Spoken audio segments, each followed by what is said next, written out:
The flames roared taller than a man, orange tongues clawing at the night sky, and Karga Stonefist stood on the far side of that burning ring with her arms crossed over her breastplate, her amber eyes daring Reuben Hawkins to prove he was not a coward. "Any human can say pretty words," she called over the crackle and hiss of the bonfire, her voice carrying across the packed circle of watching orcs, their tusked faces lit gold and flickering in the firelight. "Words are cheap as river mud. I have heard sweet words before, from men who fled the first time a blade was drawn. If you want to stand beside me as my husband, blacksmith, you will show me what is in your chest, not what is in your mouth." Reuben's hands were shaking, though he would not let her see it. Soot still darkened the creases of his knuckles from the forge he had left 3 days behind him, and his shirt clung to his back with sweat that had nothing to do with the heat of the fire in front of him, though the fire in front of him was considerable. The ring of flame had been built wide and deep, logs stacked in a rough circle taller than his knees, and the orcs of the Stonefist clan stood beyond it in a great silent crowd, drums stilled, waiting. He looked past the fire to her, to the woman who had turned his whole quiet, ordinary life inside out in the space of a season. She did not look away from him, and that was the thing that steadied him more than anything else could have. Karga Stonefist did not flinch from anything, and she was not flinching now, even though he could see, buried deep beneath the iron of her expression, something that looked almost like fear for him. "All right," Reuben said, and his voice did not shake at all. "All right, then." He walked into the fire. It had started 3 months earlier than that, on an ordinary market morning in Thistledown Crossing, over a bar of orc-forged iron and a haggle that had nearly turned into a brawl. Thistledown Crossing sat where the human road met the old orc trade path, a scattering of timber buildings and stone foundations built up around a river ford, walled on the human side with a low palisade that had never quite kept anyone out who truly meant to get in. It was not a beautiful town. It smelled of wood smoke and river mud and the tanneries down by the water, and its streets were rutted deep from wagon wheels and the boots of traders from both sides of the old border. But it was a place where human coin and orc iron changed hands more often than blood was spilled, which by the standards of that harsh, uneasy frontier made it something close to a miracle. Reuben Hawkins had lived there the whole of his life, and he had worked the forge at the eastern edge of the market square for 11 years, since he was old enough to hold a hammer steady. He was a broad man, thick through the shoulders from years of swinging iron, with dark hair that always needed cutting and forearms scarred pale by old burns. He was not handsome in the way the merchant's sons were handsome, all clean linen and easy laughter, but there was something steady in his face, something that made frightened horses calm when he laid a hand on their necks, and made children stop crying when he crouched down to show them a bent nail he had straightened just for them. He was also, by the reckoning of most of Thistledown Crossing, a strange sort of man, because he was the only smith in town who would deal fair iron for fair iron with the orc traders who came down from the Cragmore Hills. "You'll get yourself killed dealing with those creatures," old Marlin Ott, who kept the dry goods store, told him more than once, leaning on his counter with the particular self-satisfaction of a man who has never once had to prove his own courage. "Or worse, you'll get the rest of us killed when they decide human iron tastes sweeter than orc iron and come take it." Reuben never argued the point much. He had learned there was no arguing with men who had already decided what they believed. He only kept his forge fire lit, kept his prices honest whether the coin came from a human purse or an orc one, and let his work speak where his words could not. It was on a gray morning in early autumn, with mist still clinging low over the river, that Karga Stonefist walked into his stall for the first time, and the whole shape of his life bent sideways to make room for her. She came with 2 other orc traders, a small mule cart loaded with raw iron ore and worked bars, but it was her that every eye in the market turned to follow, the way eyes turn to follow lightning. She was tall, taller than Reuben by half a head, built with the dense, powerful grace of a woman who had spent her life in armor rather than in front of a mirror, though she would have looked striking in either.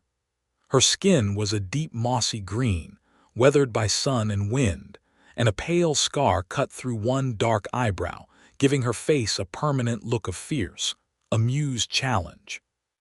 Her black hair was pulled back in thick braids threaded through with small iron rings that clinked faintly when she moved, and her tusks were filed smooth and pale where they showed past her lips. She wore fitted leather warrior's leathers. A dark bodice lay snug across her chest and studded with bronze rivets, cut close to show the powerful line of her waist, with a wolf pelt mantle thrown over one broad shoulder and dark leggings tucked into worn, well-made boots. A curved iron sword hung at her hip, its hilt wrapped in leather gone soft with handling, and she moved like a woman who had never once doubted her right to take up space in any room she walked into. "You are the smith who does not cheat," she said, stopping in front of his stall, looking him over the way a buyer looks over a horse. "I'm the smith who tries not to," Reuben said. "Can't speak for what other folks call cheating." Her mouth curved, not quite a smile. "A careful answer. I like it better than a boastful one." She set a bar of raw iron ore on his counter, dark and heavy, veined with something that caught the light strangely. "This is Cragmore ore, better than anything your river mines give you. I want good steel back for it, not the soft trash you sell to farmers for plow blades." Around them, the market had gone quiet in that particular way it did whenever orc traders came through, conversations dying to murmurs, a few merchants finding sudden reason to busy themselves elsewhere. Reuben was used to it. He had stopped noticing it, mostly, the way a man stops noticing an old ache in his shoulder. But he noticed Karga notice it, saw the flicker of something pass behind her amber eyes, gone almost before it arrived, replaced by that same fierce, unbothered composure. "I don't sell trash to anybody," he said, picking up the ore, turning it in the gray morning light, feeling its weight. "Give me 3 days. I'll have you steel worth the name." 3 days, she repeated, as though testing the words for lies. "And the price?" He named it, fair and plain, and watched her weigh it against whatever she had expected, watched the small surprise cross her face when the number came in lower than she had braced for. "You are either a fool," she said slowly, "or an honest man. Cragmore traders have not decided which, in 11 years of your prices being the same story every season." "Maybe I'm both," Reuben said, and for the first time she laughed, a short bark of real amusement that turned more than a few heads in the market, and something in Reuben's chest turned over like a key finding its lock. It was Marlin Ott's nephew, a broad-faced young man named Corwin who fancied himself something of a leader among the town's younger set, who decided to make trouble of it. He came swaggering across the market square with 2 friends trailing him, and stopped near enough to Reuben's stall that his voice would carry. "Careful, Hawkins," Corwin said, loud enough for the whole square. "Letting a greenskin get that close to your fire might decide to warm her hands on your throat instead." A ripple of ugly laughter went through the gathered merchants. Karga did not turn, did not so much as glance at him, though Reuben saw her shoulders set a fraction harder. "You've got something to say to the lady," Reuben said, stepping around his counter. "You can say it to me instead. Save yourself the trouble of finding out how fast she is." "Lady," Corwin sneered. "That's a beast in a woman's shape, Hawkins, and everyone in this square knows it but you." Something cold and clear settled over Reuben then, the same feeling he sometimes got right before he struck the hottest part of a blade, when a single mistimed hammer blow could ruin a week's work. He closed the distance between himself and Corwin in 3 steps, close enough that the younger man's bravado flickered. "I've sold you nails, Corwin Ott, and mended your father's plow twice this year alone," Reuben said, low and even. "I know exactly how much iron you're worth, and it isn't much. This woman came here to trade fair, same as anyone else in this market, and you'll treat her that way or you'll take your business somewhere else. That's the whole of it."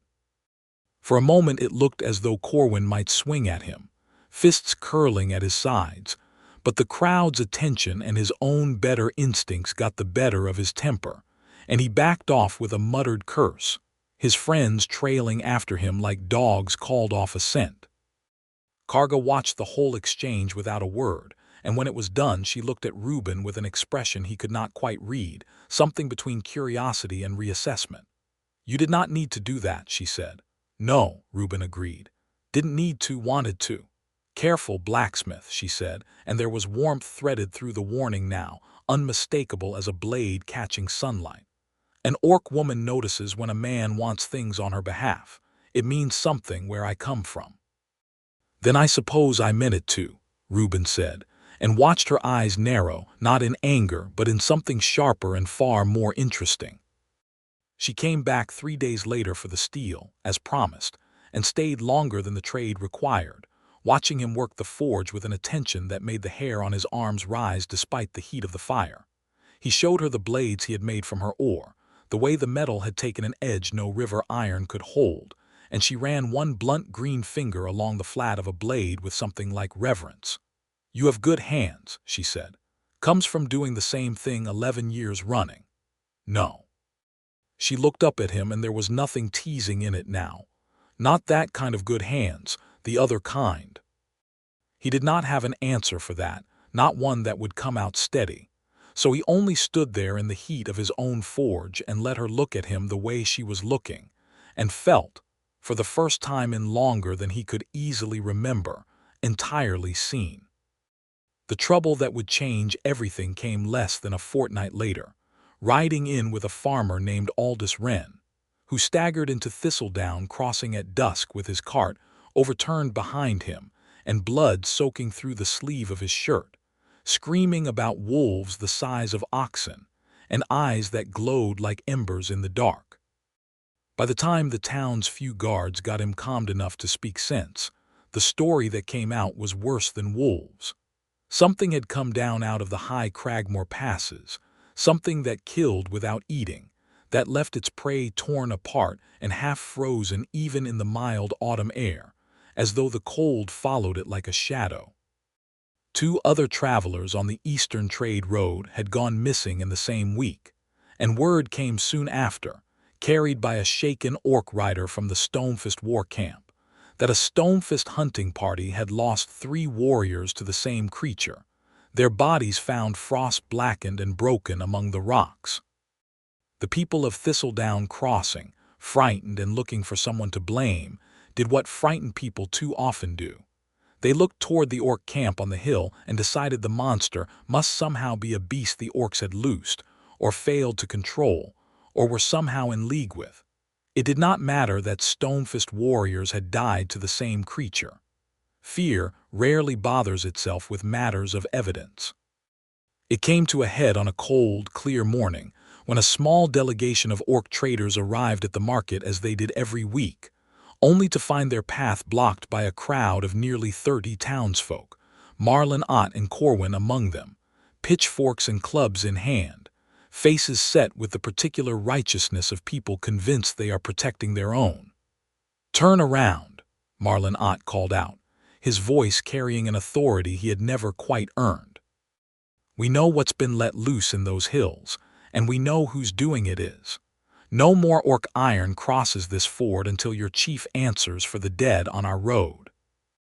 The orc traders, 3 of them, none warriors by trade, backed their cart uneasily, hands going to belt knives more out of instinct than any real hope of fighting 30 armed townsfolk. Reuben, hearing the commotion from his forge, came at a run with his hammer still in hand, soot-streaked and furious. "Stand down," he shouted, pushing through the crowd's edge, planting himself between the terrified traders and the mob's front line. "These are traders, not warriors. They didn't loose anything on that road. You want to accuse someone of murder, you'd best have more than fear to stand on. Get out of the way, Hawkins," Corwin snarled, hefting a club. "This isn't your fight." "It's my fight the second you point that at people who came here in peace," Reuben said, and did not move, though his heart was hammering hard enough that he could feel it in his teeth. It was then that Karga Stonefist arrived, riding in from the eastern road at a hard gallop on a shaggy mountain pony, her sword already drawn, her wolf pelt mantle streaming behind her, and the sight of her cresting the ridge above the ford was enough to still the whole crowd's breath at once. She reined in hard at the edge of the square, and for one long, terrible moment, it looked as though blood was about to be spilled on both sides. "Lower your weapons," she said, her voice pitched to carry cold and clear as winter water. "The creature on that road killed 3 of my own kin. If you think Stonefist warriors would lose such a thing on our own hunting grounds, you do not understand the first thing about my people, and your ignorance will get every one of you killed before it gets any of us." "Easy for you to say," Marlin Ott spat, though his club had lowered a fraction. "Convenient, orc warriors dying too. Makes for a fine story." "My cousin's throat was torn open," Karga said, and something in her voice cracked just enough to show the grief beneath the fury. "And I do not tell fine stories about the dead to win an argument with frightened farmers. If you wish to stand here shouting at traitors who have never lifted a blade against your people, you may do so. I intend to go kill the thing that is actually responsible, and I would rather not waste breath convincing cowards of the obvious while it kills again." The crowd wavered, uncertain, and it was Reuben, still standing between them and the traitors, who spoke into that wavering silence. "She's right," he said. "And every one of you knows it, if you'd let yourselves think past your fright for 1 minute. Whatever's out there, it doesn't care whose iron it's killing under. It'll take a human throat just as easy as an orc one. We fight it together, or we don't fight it at all, and more of us die waiting on pride to sort itself out." It was not a speech that changed 30 minds all at once. Prejudice built over generations of border war does not dissolve in a single morning over a single crisis. But it was enough that morning to lower the clubs and the pitchforks, enough for the orc traitors to be allowed to pass unharmed, and enough for something to pass between Reuben Hawkins and Karga Stonefist that neither of them would forget. The sight of the other standing firm in the same fight, on the same side, when it would have been so very easy to stand elsewhere. She found him again that evening at his forge, dismounted from her pony, and stood in the doorway with the firelight painting gold across the planes of her face. "You did not have to do that either," she said. "You keep saying that," Reuben said, wiping his hands on a rag, trying to look calmer than he felt with her filling up the whole doorway of his small forge. "Keep meaning it the same way too." She stepped inside, close enough now that he could smell wood smoke and leather and something underneath that was only her, and reached out to touch the still warm flat of a blade cooling on his work table, though her eyes never left his face. "My people have a saying," she said. "A man who runs from a fight will run from a promise sooner or later, but a man who stands still when the fear tells him to run, that is a man whose word is worth something." She paused. "You have stood still for me twice now, blacksmith." "Reuben," he said. "My name's Reuben." "Reuben," she repeated, testing the shape of it, and something about the way she said it, slow and deliberate, made his chest go tight. "I am Karga Stonefist." "I know," he said. "Been asking around."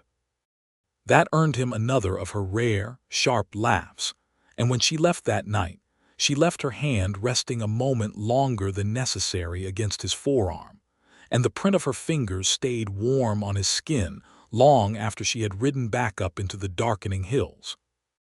The creature struck again within the week, closer this time, dragging down a shepherd's flock not 2 miles from the town wall, and leaving the pasture frost-scarred and silent. Every blade of grass within the kill's site withered gray as though winter itself had passed through and left as quickly as it came. The Stonefist war camp sent word down through Karga herself. Their trackers had found its trail leading deep into the high passes, toward a place the orcs called the Hollow Throat, an old ravine said to be cursed even before the beast came to nest there.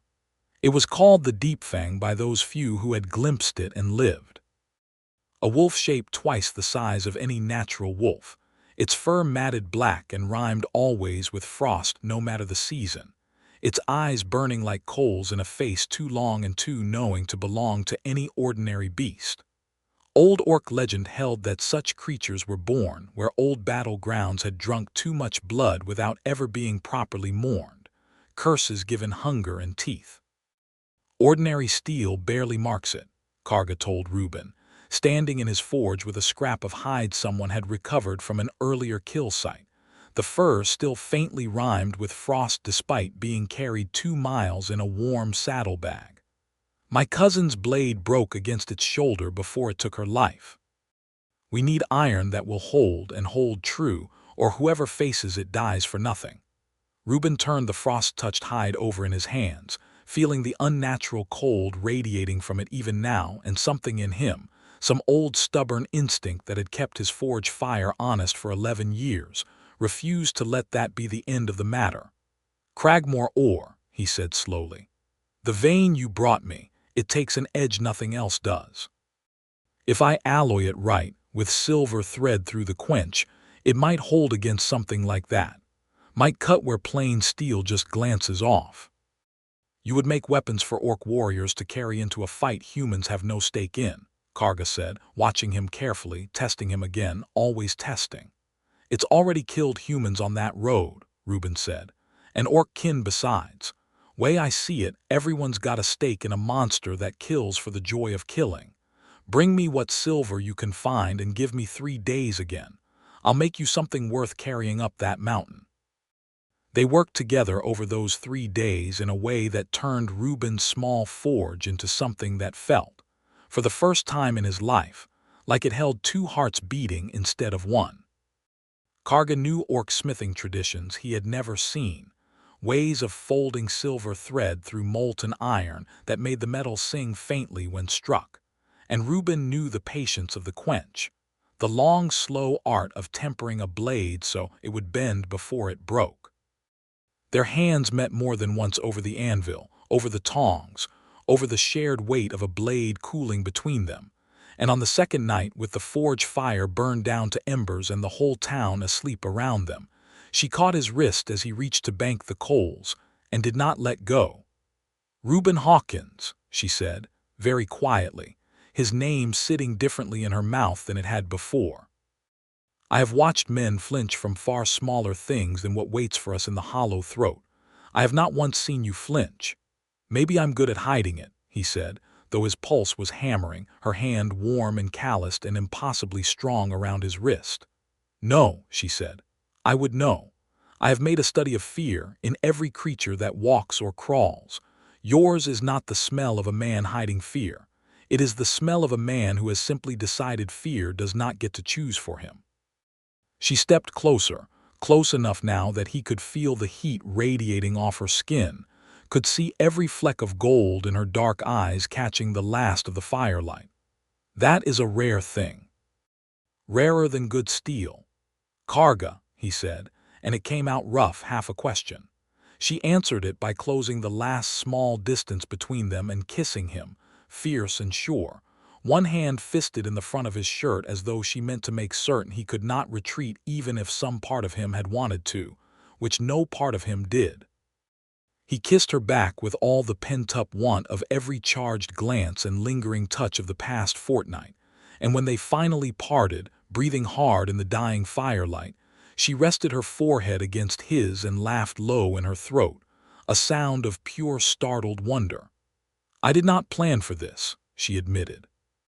"I do not plan for much, but I did not plan for this." "Wasn't exactly on my list of things either," Reuben said, and felt her smile against his skin.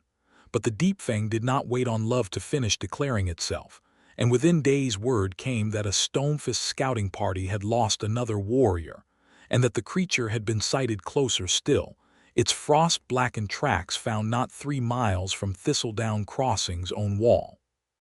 The chief of the Stonefist clan sent formal word down the mountain. He wished to speak with the human smith whose blades might turn the tide, and with his own daughter, who had apparently decided the matter of the smith's worth for herself before consulting anyone else. It was on the ride up into the Cragmore Hills, 2 days' hard travel along a trail that switched back and forth up steep granite slopes, that Reuben learned exactly how much he still did not know about the woman riding beside him. They made camp the first night in the shelter of an old rock overhang, a fire built small and careful against the mountain chill, and Karga sat close against his side as they ate, sharing a single bowl of stew between them, passing it hand to hand in a way that felt, in its small simplicity, more intimate than anything else that had passed between them yet. "Tell me about your clan," Reuben said, watching firelight play across her face. "You talk about your cousin, your kin, but you've never told me much of the rest of it." Something shuddered briefly behind her eyes there and gone. "There is not much to tell that matters." "I don't believe that," he said gently. "Not from the way your trackers speak your name, or the way that old trader in the market goes quiet whenever you're mentioned." She was silent a long moment, turning the bowl in her hands, and when she spoke again, her voice had gone strangely careful, stripped of its usual fierce certainty. "My father is not an easy man," she said finally. "There are things about my place among my people that I have not told you, Reuben, not because I meant to deceive you, but because I wanted, for once in my life, to be seen only as myself, and not as what I was born to." She looked up at him. "I will tell you all of it, I promise you that, but let it wait until we stand before my father. He will make the matter plain enough on his own, and I would rather you hear the whole of it at once than in pieces that frighten you before you understand them." Reuben studied her face in the firelight, the tension around her eyes, and felt a slow unease settle in his stomach, though it did not shake his certainty in her, not for a moment. "All right," he said. "I trust you to tell me what needs telling when it needs telling." She reached over and took his hand then, lacing her thick green fingers through his soot-scarred ones, and held on tight enough that he understood, without her saying another word, that whatever waited at the top of that mountain mattered to her more than she had let herself say. They reached the Stonefist war camp on the evening of the second day, and Reuben's first sight of it stole the breath clean out of his chest. It sprawled across a wide mountain shelf, dozens of hide tents arranged in careful concentric rings around a great central longhouse of stacked stone and timber, banners of dark leather snapping in the wind, each marked with the same crossed hammer sigil he had seen worked into the pommel of Karga's sword. Warriors moved between the tents in numbers that made his forge, his whole town, feel suddenly very small and very far away. And every one of them, the moment they caught sight of Karga riding in beside him, stopped whatever they were doing and dropped to one knee. Reuben reined his horse in hard, staring, as the kneeling spread outward through the camp like ripples on water, warriors and elders and children alike bowing their heads as Karga rode past, her spine straight, her chin high, wearing an expression he had never once seen on her face before, the practiced, weary composure of someone long accustomed to exactly this. "Karga," he said low, "what is happening right now?" She did not answer immediately. It was an old orc woman, gray-haired and leaning on a carved staff, who stepped forward from the crowd and spoke the words that finally split the truth wide open. "Welcome home, first daughter," the old woman said, bowing her own head. "Your father has waited long for your return, Karga Stonefist, heir to the war chieftaincy of the Stonefist clan." The words hit Reuben like cold water. He looked at Karga and found her watching him already, bracing herself for whatever came next in his face. "You're the chieftain's daughter," he said slowly, "heir to all of this." "Yes," she said simply. "You traded iron at a market stall," he said, still trying to make the pieces fit together. "You hauled ore carts. You let men like Corwin Ott insult you to your face, and didn't burn the whole square down for it." "I wanted for a season to be only a woman who traded fair iron and judged men by their own merit," Karga said, and there was something almost pleading in the way she said it, some old ache finally given voice. "I left this camp because my father intends to marry me to Usgar Ashmark, warlord of a rival clan, to seal an alliance neither of us wants, and I could not stomach one more season of being weighed only as a piece on his board. I wanted to choose for myself, Reuben, for once, and I did not tell you the weight of what that choice would mean, because I feared it would change how you looked at me." Reuben sat very still on his horse, feeling the whole camp's eyes on him, feeling the enormity of what she was telling him settle into his chest like a stone dropped into deep water. "It doesn't," he said finally. "Doesn't what?" "Change how I look at you." He met her eyes steadily. "You're still the woman who ran fast enough on that pony to stop a mob with her voice alone. Still the woman who cried over her cousin's death even while she was busy being furious about it. Chieftain's daughter or market trader. That's the woman I've been falling for this whole while, and nothing your father says up in that longhouse is going to change my mind about that." Something in her face broke open then, raw and grateful, and she reached across the space between their horses and gripped his hand hard enough to hurt. "My father will not make this easy," she warned. "Didn't figure he would," Reuben said. "Wouldn't be much of a father if he did." Chief Karga Stonefist was a mountain of a man even by orc standards. Gray-tusked and scarred across one whole side of his face from some old war Reuben would later learn had claimed his own brother. And when Karga led Reuben into the great longhouse that evening, the chief's eyes fixed on the human at his daughter's side with an expression of open, weary contempt. "So this is the smith," Karga said, rising from his stone seat, his voice a low rumble that filled the timbered hall. "The one you left my camp to go play traitor beside. The one you have apparently decided is worth throwing away every alliance I have spent a decade building." "His name is Reuben Hawkins," Karga said, standing tall beside him, refusing to shrink even an inch under her father's glare. "And I have not thrown anything away, father. I have simply chosen, for the first time in my life, what I want, instead of what I was told to want." "You are the first daughter of the Stonefist clan," Karga said. "Your choices are not only your own. Usgar Ashmark's warband is the only force strong enough to stand with us against the Deepfang and whatever else the cursed ground spits up next. If you cast him aside for a human smith, you throw that strength away with him, and it is not only your heart that pays the price. It is every warrior in this camp. Then let the smith prove himself worthy of standing where Usgar would have stood," said the old gray-haired elder, stepping forward from the shadows at the edge of the hall, the same woman who had greeted them at the camp's edge. "It is the old right, Chief Karga. A man who wishes to stand as consort to a chieftain's heir may prove his courage before the whole clan, and if the fire judges him worthy, no warband alliance can outweigh that judgment. It has been done before in your own father's time." Karga's jaw worked, some old struggle playing out behind his scarred face, weighing pride against the plain fact of his daughter's unbending will. "The bonfire ring, then," he said finally. "Tomorrow night, when the moon is full enough to judge a man's face clearly. If he steps into the flames and holds, truly holds without breaking, I will not stand against my daughter's choice, whatever it costs this clan in alliances. But if he flinches, if he runs, Karga Stonefist marries Usgar Ashmark before the season turns, and there will be no more argument on the matter." Karga's hand found Reuben's in the shadows of the long house, gripping tight, and he squeezed back, feeling the whole weight of what tomorrow night would ask of him settle onto his shoulders like a physical thing. "You do not have to do this," she whispered to him later, in the small hide tent set aside for guests, the camp quiet around them under a sky thick with unfamiliar mountain stars. "There are other paths.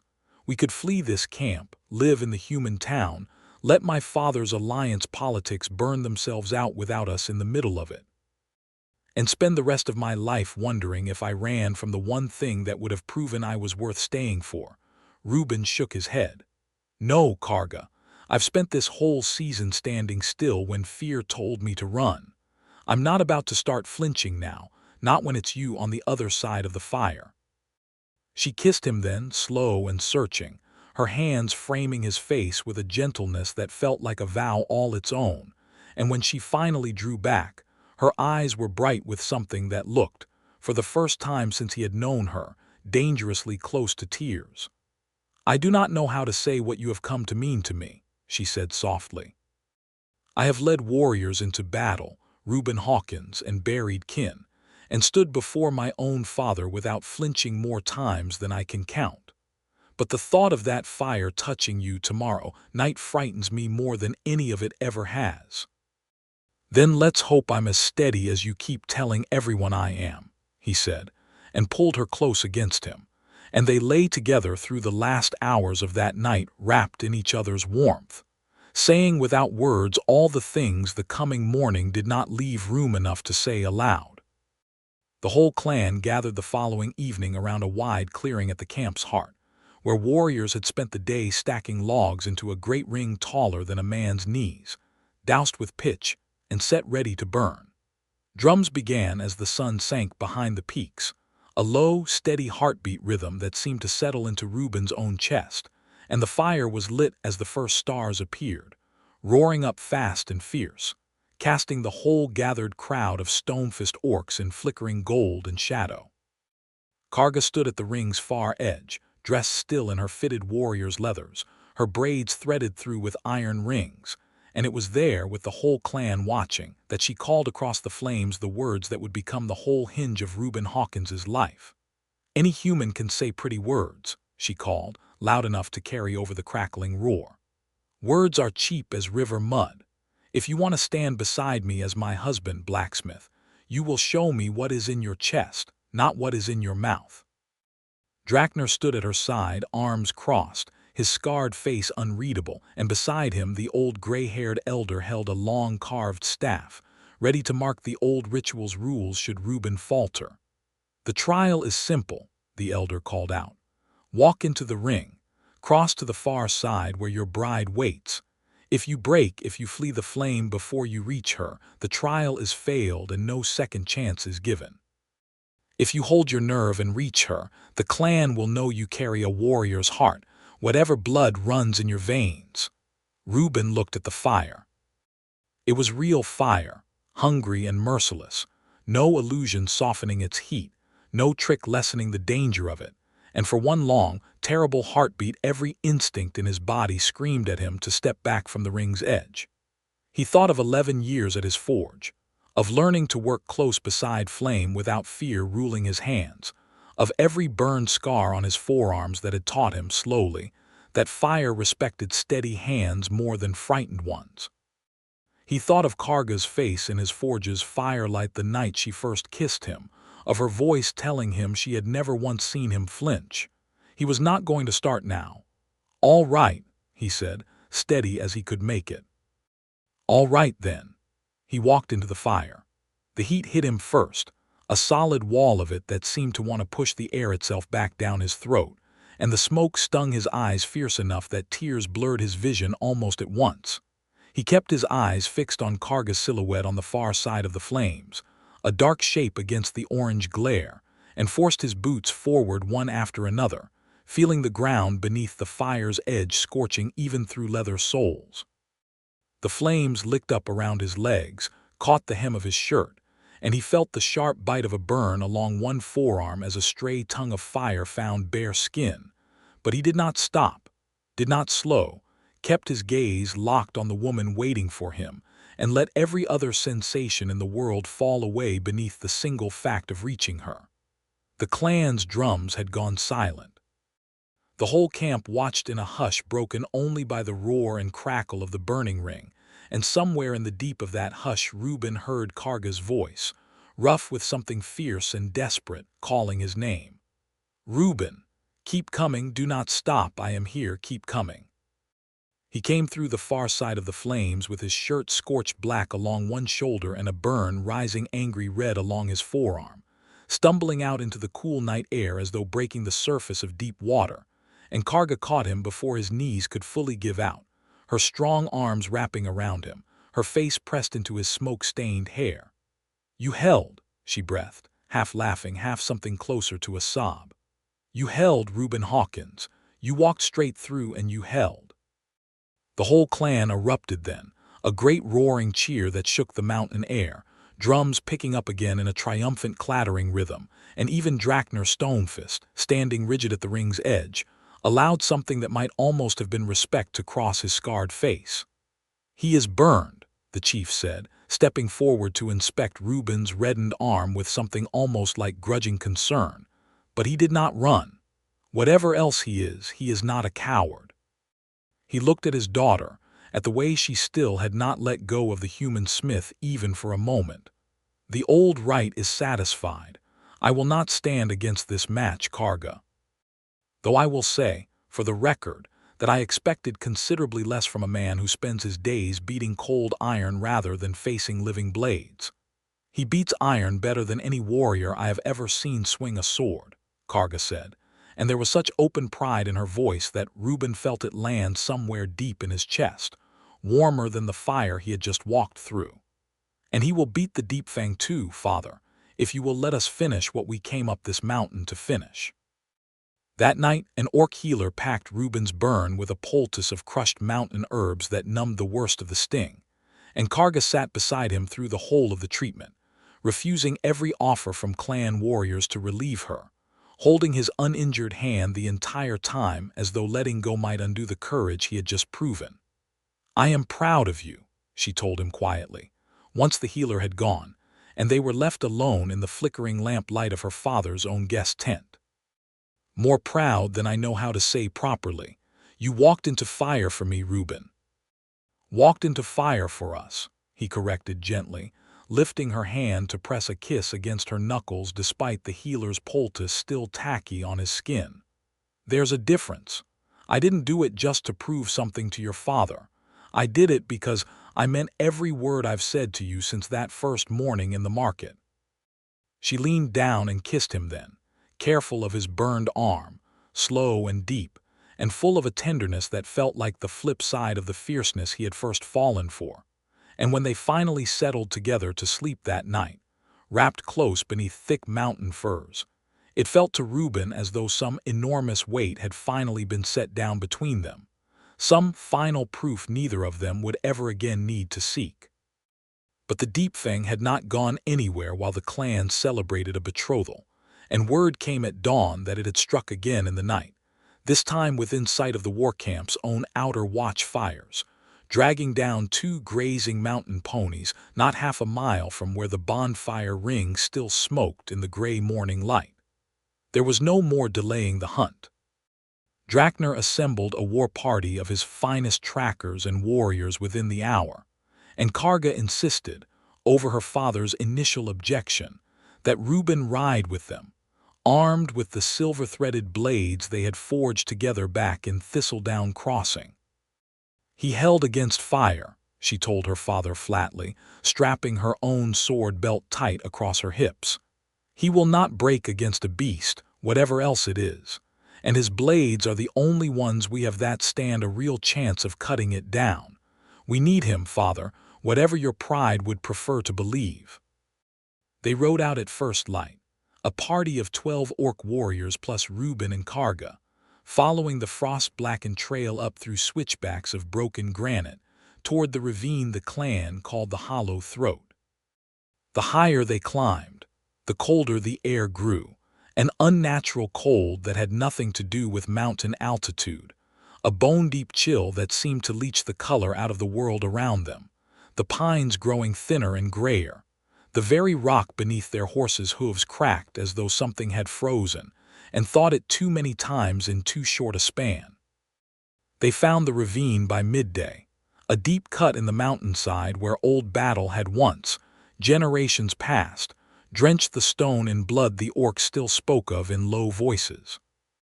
At its mouth lay the frozen carcasses of the two ponies, their bodies rimed white with frost despite the mild autumn sun overhead.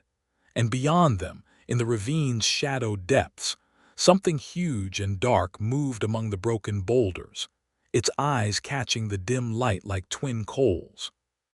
The Deep Fang was larger than any of Reuben's imaginings had prepared him for, a wolf shaped the size of a plow horse, its matted black fur crusted with permanent frost, its jaws long and knowing in a way no natural animal's face should be. And when it turned those burning eyes on the assembled war party at the ravine's mouth, a low growl rolled out of it that seemed to shake the very stone beneath their boots. "Silver blades to the front," Karga barked, drawing her own sword, its edge glinting with the faint silver thread Reuben had worked through the steel. "Reuben, stay behind the line." "Not a chance," Reuben said, drawing the blade he had made specifically for his own hand during those long forge nights, feeling the familiar weight of good steel settle into his grip. "I made these blades to be used, Karga, not admired from a safe distance." She opened her mouth to argue and then, seeing the set of his jaw, the same steady certainty that had carried him through the bonfire ring, closed it again and simply nodded once, sharp and accepting. "Stay at my back then," she said. "And do not let it get behind you." The deep fang came at them in a rush of black fur and frost-burned breath, and the fight that followed was fast and brutal and terrifying in a way no forge fire had ever prepared Reuben for. Orc warriors flanked wide, driving spears at the creature's haunches, only for their plain steel to skitter off its hide as though striking solid granite, exactly as Karga had warned.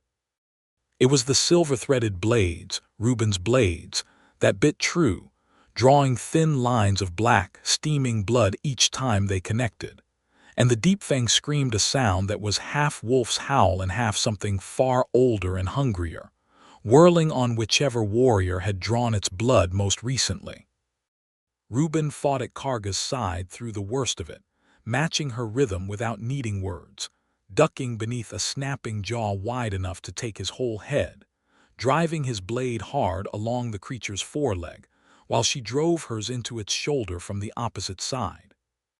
The cold radiating off the beast's hide burned worse than any forge fire, numbing his fingers even through his gloves, but he held his grip, held his footing on the frost-slicked stone, and did not once let the fear climbing up his throat slow the steady work of his hands. It was Karga who finally drove the killing blow, leaping onto the creature's back as it reared to snap at a fallen warrior, driving her silver-threaded blade deep into the joint of its skull and spine with a strength that spoke of a lifetime spent training exactly for moments like this one. The deep fang scream cut off into a strange, keening whimper, and then it collapsed all at once, its huge frost-blackened body crashing down among the broken boulders of the hollow throat, and the unnatural cold that had gripped the ravine for weeks seemed to shudder, thin, and finally lift, like a held breath finally released. For a long moment, nobody moved. The war party stood scattered among the rocks, breathing hard, blades lowered, staring at the huge, unmoving carcass as though half expecting it to rise again. Then, somewhere among the boulders, a piece of loosened rock, dislodged by the fight, gave way and tumbled down in a small clattering rush of dust and gravel, and the strange tension of the moment broke all at once. Karga slid down off the creature's back, stumbling slightly on the loose stone, and Reuben caught her before she could fall, both of them laughing suddenly, the giddy, disbelieving laughter of people who have just walked out the far side of something they were not entirely certain they would survive.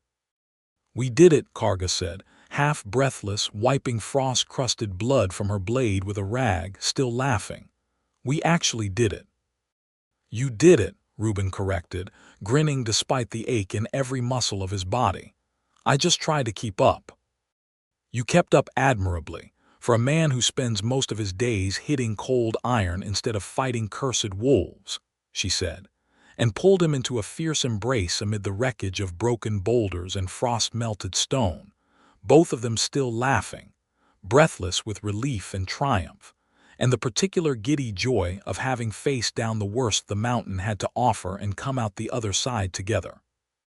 The other Stonefist warriors gathered around the fallen Deep Fang, murmuring old words of respect for a dangerous enemy finally laid to rest, and somewhere among them, Reuben heard his own name spoken with something that sounded, unmistakably, like genuine respect.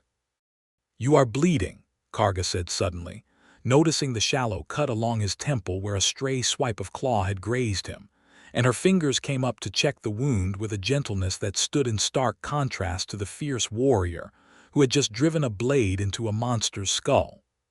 "You're one to talk," Reuben said, nodding at the frostburn blistering along her own forearm where the creature's hide had brushed too close. "We match now, I suppose." "A fine matching set," she said, and kissed him right there among the wreckage, in front of her father's warriors and the cooling body of the beast they had defeated together, uncaring of the blood and frost and dust still clinging to both of them, and Reuben kissed her back with everything he had, everything that had built between them since that first gray morning over a bar of Cragmore iron, and felt, for the first time in his life, entirely and completely certain of exactly where he belonged. They rode back down the mountain 3 days later, the Deep Fang's death already spreading as word through both the Stonefist camp and, carried by riders, down into Thistledown crossing itself. And the change in how the town received the news was itself a small, quiet victory.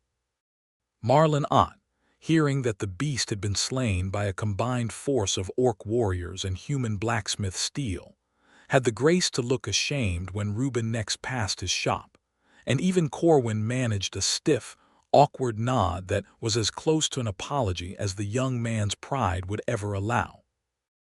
Drakner Stonefist himself rode down to Thistledown crossing for the formal ceremony, a fact that caused no small stir among the townsfolk, orc chieftain and human smith standing together before the whole gathered market square while Karga, dressed still in her fitted battle leathers, though with a fresh braid of iron rings woven through her hair for the occasion, spoke the old Stonefist words that bound her, at last, and by her own choosing, to the man who had walked through fire for her. "I have led warriors and buried kin," she said, her hand clasped tight in Reuben's before the assembled crowd of both peoples, human and orc standing shoulder to shoulder in a way the old border had rarely seen. "And I have feared very little in all my years. But I feared losing you more than I have ever feared any blade or any beast, Reuben Hawkins. You proved your courage in fire and proved it again in frost, and I will spend every season I have left proving to you that choosing you was the finest decision I have ever made." "I'm just a smith," Reuben said, his voice thick, "who happened to be standing still when the bravest woman I ever met decided to walk into his life. Whatever proof you needed of me, Karga, I'd walk through that fire 100 times more, and count myself lucky every single time." The bonfire they lit that evening in the Thistledown market square, this time not a trial but a celebration, burned bright and warm against the coming autumn chill, and Reuben Hawkins danced with his orc bride amid the mingled crowd of humans and orcs who had, for one evening at least, set aside generations of old suspicion to celebrate something neither people had much practice celebrating together. A love that had been tested by flame and frost alike, and had come through both, unbroken, whole, and entirely, unshakably certain of itself.